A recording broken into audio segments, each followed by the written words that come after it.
நிறைய பிள்ளைங்க ஸ்கூல் படிக்கிற காலேஜ் படிக்கிற பிள்ளைங்க நல்லா இருப்பாங்க, எதில் பாதிக்கப்படுறாங்கன்னு தெரியாது.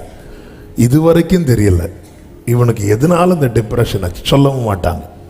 இப்படி நிறைய பேர் இருக்கிறாங்க இந்த நாள். அதுவும் விசேஷமாக இந்த நாட்களில் சில பிள்ளைங்க பார்த்தீங்கன்னா ஸ்கூலில் அந்த பிள்ளைங்களை டார்ச்சர் பண்ணுவாங்க, கார்னர் பண்ணுவாங்க.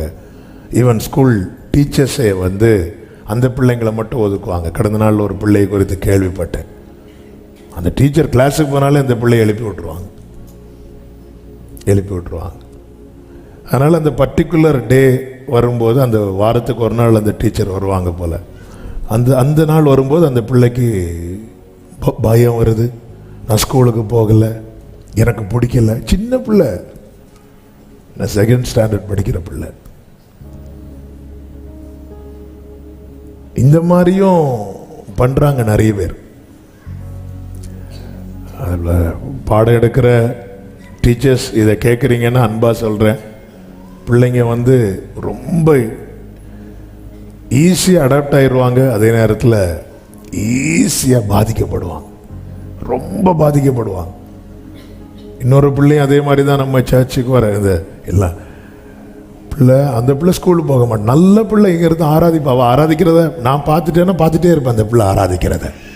அவ்வளோ. ஏன்னா இதே பிரச்சனை.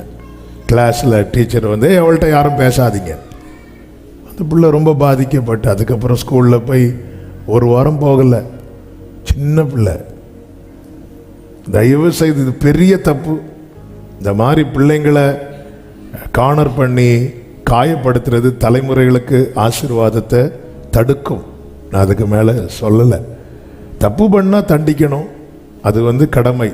சிக்ஷிக்கணும், அது கடமை. ஆனால் தப்பு பண்ணாமல் பிள்ளையே எனக்கு பிடிக்கல, ஒருத்தங்களை பிடிக்கல, அதனால் அவங்கள மட்டும் ஏதாவது ஒரு காரியம் பார்த்தா ஒதுக்கிறது, தடுக்கிறது.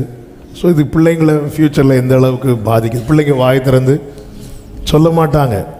12th வரை நல்லா படித்த ஒரு பிள்ளை காலேஜுக்கு போய் அந்த பிள்ளை ஒரு நாள் அந்த தாயார் கூட்டிகிட்டு வராங்க, அப்படியே அழுதுட்டு இருக்கிறா. கேட்ட ஸ்கூலில் அவள் வாங்கின ரேங்க்கு சொல்கிறாங்க, மார்க்கை சொல்கிறாங்க. இப்படிப்பட்ட என்ன ரீசன்?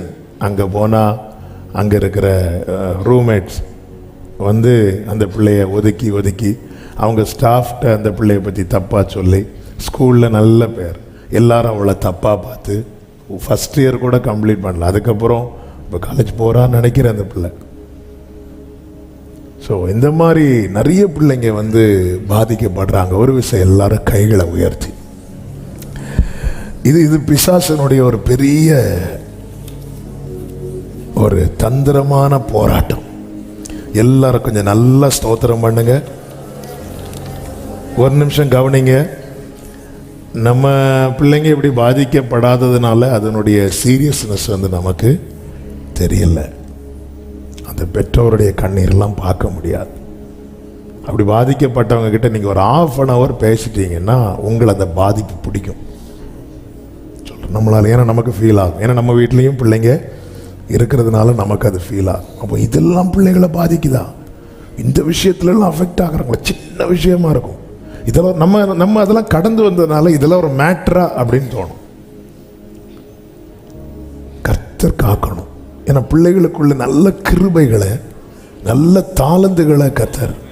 பாருங்க, இந்த தம்பியை பாருங்க, அவன் கிட்டத்தட்ட ரூம் அடைச்சிட்டே அவங்க வீட்டுக்கு நான் போயிருக்கிறேன். இவங்க போய் கூப்பிட்டுலாம் பார்ப்பாங்க, வரவே மாட்டான். அப்படி ஒழுங்க சரியாக குளிக்க மாட்டான், சாப்பிட மாட்டான். அப்படியே எப்படி தான் இருக்கிறாங்கன்னு தெரில.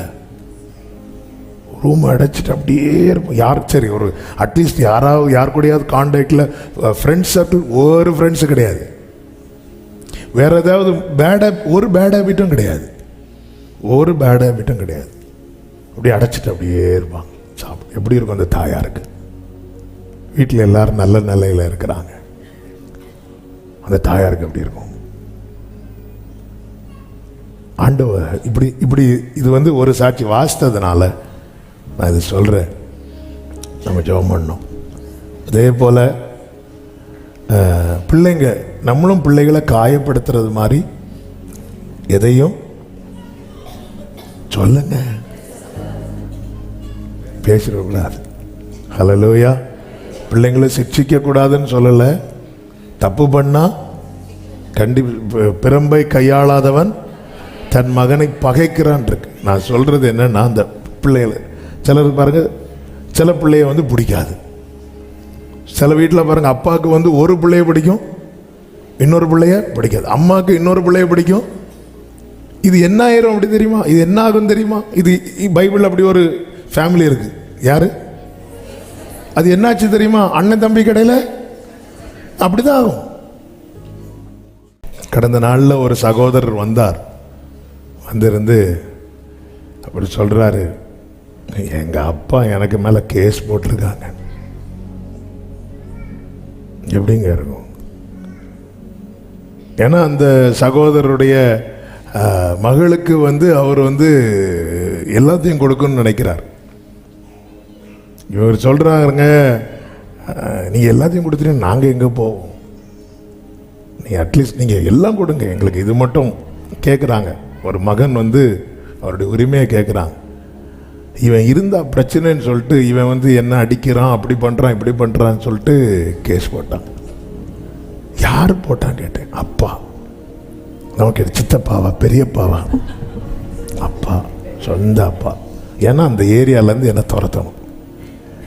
இப்படியெல்லாம் போனா இவங்கெல்லாம் அந்நியரோ புறஜாதிகளோ கிடையாது, பெந்தே கோஸ்தேக்காரங்க.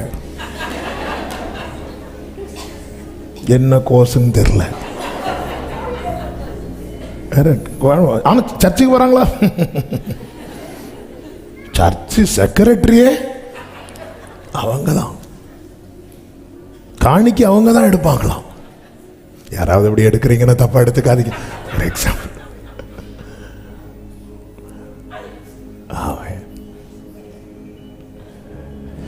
பிரியமானவர்களே, ஆமென். அதாவது நம்ம என்ன சம்பாதிக்கிறோம் என்பதை விட நம்முடைய தலைமுறைக்கு என்ன வைத்து போகிறோம் என்பது ரொம்ப முக்கியம்.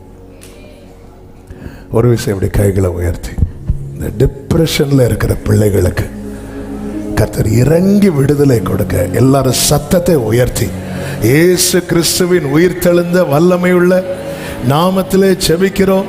இந்த டிப்ரெஷனால பாதிக்கப்பட்டிருக்கிற பிள்ளைகளை உடைய கரத்திலே தருகிற அந்த கட்டுகளை இயேசு கிறிஸ்துவின் நாமத்திலே உடைத்தெறிகிறோம் ஆண்டவரே, உடைத்தெறிகிறோம் ஆண்டவரே, உடைத்தெறிகிறோம் ஆண்டவரே.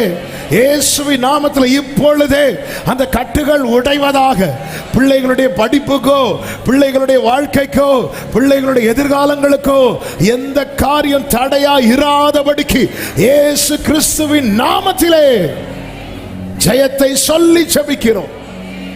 பெரிய காரியங்களை செய்யும் நாமத்திற்கு மகிமை வரப்படும். இயேசுவின் நாமத்தில் பிதாவே, ஆமென். கைகளை உயர்த்தி ஹல்லேலூயா.